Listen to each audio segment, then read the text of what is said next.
అన్నవరం అంటే సత్యనారాయణ స్వామి గుడి. సత్యనారాయణ స్వామి వ్రతాలు ప్రతి ఒక్కళ్ళు చేసుకునేటటువంటి వాళ్ళందరూ అక్కడికెళ్తా ఉంటారు. అయితే ఆ రష్‌ని అడ్డం పెట్టుకొని అక్రమాలు జరిగినటువంటి అంశం తేలింది. ఇప్పుడు కాకినాడ జిల్లా అన్నవరం దేవస్థానంలో వ్రత విభాగంలో అక్రమాలు బయటపడ్డాయి. పురోహితుల పారితోషికం 58,00,000 సొమ్ము దారి మళ్లించినట్టు తేలింది. దేవస్థానంలో పనిచేసే సిబ్బందికి ప్రతి నెలా వేతనాల జాబితా సిద్ధం చేసి బ్యాంకుకు పంపించే బాధ్యతను అధికారులు పురోహితుడికి అప్పగించారు. 2024 మే నుంచి 2025 అక్టోబర్ వరకు వేతనాల పేరిట 28.54 లక్షల మొత్తాన్ని ఆ పురోహితుడు కాజేసినట్టు ఇటీవల బయటపడింది. అతనితో ఆలయ అధికారులు, పురోహితుల సంఘ ప్రతినిధులు చర్చించి డిసెంబర్ 26న ఆ మొత్తాన్ని వ్రత పురోహితుల సంక్షేమ నిధికి తిరిగి జమ చేయించారు. ఆ మరునాడే ఆ పురోహితుడు గుండెపోటుతో చనిపోయాడు. ఈ తరహా అక్రమాలు ఇంకెన్ని జరిగాయో తేల్చాలని ఈవో ఆదేశించడంతో అధికారులు 2015 నుంచి రికార్డులు పరిశీలించారు. 2024 జనవరి నుండి 2025 నవంబర్ వరకు మరో 29.85 లక్షలు దుర్వినియోగమైనట్టు గుర్తించారు. ఏసీబీ అధికారులు ఇటీవల అన్నవరం వచ్చి సంబంధిత రికార్డులు సేకరించారు. నిధులు కాజేసిన పురోహితుడు అనధికారికంగా కంప్యూటర్ ఆపరేటర్గా పనిచేశాడు. ప్రతి నెలా పురోహితుల స్థిర వేతనం జాబితాలో తన కుటుంబ సభ్యులు, సమీప బంధువు, కొందరు పురోహితులు, ఓ ప్రైవేట్ సంస్థ ఖాతాలను జోడించి 19 మందితో జాబితాను తన వ్యక్తిగత మెయిల్ ద్వారా బ్యాంకుకు పంపించేవాడు.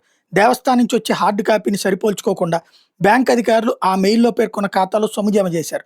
నకిలీ జాబితా, చలానాలు, కవరింగ్ లెటర్లతో నెలవారీ స్థిర వేతనం, EPS, professional tax, marriage, advance recovery మొత్తాన్ని ఆ వ్యక్తి దుర్వినియోగం చేశాడు. అతను బతికున్నప్పుడే 28.54 లక్షలు రాబట్టారు. మరో 29.84 లక్షల రికవరీకి ఇలా పారితోషికం నగదు ఖాతాల్లో జమైన వారందరికీ తాకీదులు ఇస్తున్నారు. ఇప్పటికే 8 మంది ఉద్యోగులకు నోటీసులు ఇచ్చారు. బ్యాంక్కి నోటీసులు ఇవ్వనున్నారు. వాళ్ళ వివరణ అనంతరం చర్యలు తీసుకుంటామని ఈవో త్రినాథరావు చెప్పారు. ఇది ఎప్పుడంటే ఇందులో చూడండి, ఈ కుంభకోణం స్పెషల్ తిరుమలలో జరిగినటువంటి అతని కుంభకోణం ఉంది కదా రవికుమార్ది. అతనిది ఏంటి, ఒక 7 ఇవి నోట్లు దొంగతనం చేసిన కేసు, ఎఫ్ఐఆర్ కట్టడం, ఆ పైన జరిగిపోయింది కదా, కానీ పంతులు గారు కదా అని చెప్పేసి అతని నుంచి 150 కోట్ల ఆస్తులు లాక్కున్నారు, రాయించుకున్నారు, గుడికి రాయించారు. అది క్రైమ్ అయింది. కానీ దాని మీద ఇప్పటికి కూడా ఏకంగా జగన్ని లేకపోతే వైసీపీ గవర్నమెంట్ని బ్లేమ్ చేస్తే రాస్తారు. ఇక్కడ చూడండి, ఇది 2024 మే నుంచి 2025 అక్టోబర్ వరకు ఎవరు ప్రభుత్వం ఉంది? ఈ ప్రభుత్వమే కదా, కూటమి ప్రభుత్వమే కదా ఉంది. 28.54 లక్షల మొత్తాన్ని ఆ పురోహితుడికి కాజేసినట్టు బయటపడితే డిసెంబర్ 26 అంటే మొన్న డిసెంబర్ వ్రత పురోహితుల సంక్షేమ నిధికి జమ చేయించారు డబ్బులు. అంటే ఇది సెటిల్మెంటే కదా, మరి అనఫిషియల్ సెటిల్మెంట్ ఇది కదా. అప్పుడు అది అనఫిషియల్ సెటిల్మెంట్, ఇది ఇంకా అది అఫీషియల్గా సెటిల్మెంట్.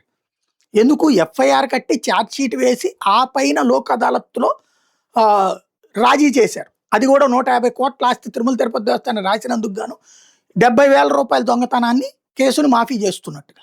బట్ అది పెద్ద క్రైమ్ అన్నారు, కోర్టు జోక్యం చేసుకుంది, ఎంత సీన్ జరిగిందో తెలిసింది. ఇక్కడ వచ్చేటప్పటికి వ్రత పురోహితుల సంక్షేమ నిధికి తిరిగి జమ చేయించారు.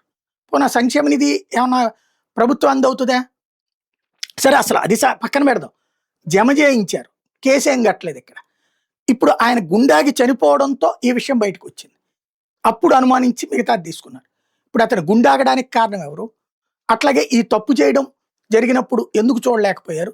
ఇది కూడా నన్ను అడిగితే అక్కడే తప్పు, డిపార్ట్మెంటల్ మిస్టేకే ఇది. ఇదేమి చంద్రబాబు నాయుడుకి ఏమి బాధ్యత ఉండదు. కాకపోతే అక్కడ జగన్కి, వైవి సుబ్బారెడ్డిలోను వాళ్ళందరూ బాధ్యులయ్యారు. అక్కడ మంచి ఉద్దేశంతో చేసిన, ఇక్కడ మంచి ఉద్దేశమే. పురోహితుడు తప్పు చేశాడు పాపం అని అనుకుంటారు పురోహితుడు అన్నప్పుడు. కాబట్టి ఇన్ని లక్షలు అక్కడ 70,000 రూపాయలకి ఏకంగా 150 కోట్లు రాయించారు, అదే బ్రాహ్మణుడి దగ్గర నుంచి. ఇక్కడ వచ్చేటప్పటికి ఈ తప్పులో వచ్చేటప్పటికి 28 లక్షలు జమ చేయించారు. ప్లస్ కేసు కట్టలేదు. ఇప్పుడు కేసు కడతామంటున్నారు చనిపోయాక. వీటిని ఎలా అబ్జర్వ్ చేయాలి? వ్యక్తుల యొక్క తప్పులని వ్యక్తులుగానే చూడాలి. కానీ అక్కడ రాజకీయం చేసాం, ఇక్కడ జాగ్రత్తగా అక్సెప్ట్ చేస్తాం. మన పత్రికల జర్నలిజం అట్లాగే ఉంది, మన వ్యవస్థల వైఫల్యం అట్లాగే ఉంది.